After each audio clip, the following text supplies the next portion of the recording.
রয়েছি জাতীয় burn hospital Dhaka সামনে। হাজার হাজার মানুষ, শোকাহত মানুষ, দর্শনার্থী, রক্তদানকারী সকলেই অপেক্ষা করছেন, সহযোগিতা করছেন। অনেক ভলান্টিয়ার পানি সরবরাহ করছেন, স্যালাইন সরবরাহ করছেন। যে কোনো দুর্যোগ মুহূর্তে আমরা জাতি হিসাবে ঐক্যবদ্ধ।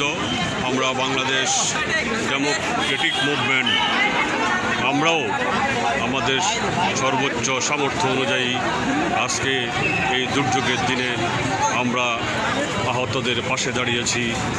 আমরা আহতদের দ্রুত আরোগ্য এবং যারা জীবন দিয়েছে, যাদের মৃত্যুবরণ হয়েছে, আল্লাহ যেন তাদেরকে শাহাদাতের মর্যাদা দান করেন। বাংলাদেশ ডেমোক্রেটিক মুভমেন্টের পক্ষ থেকে আমাদের এই আহ্বান। আল্লাহ হাফেজ। বাংলাদেশ জিন্দাবাদ। বার্ন হাসপাতাল, ঢাকা, বাংলাদেশ।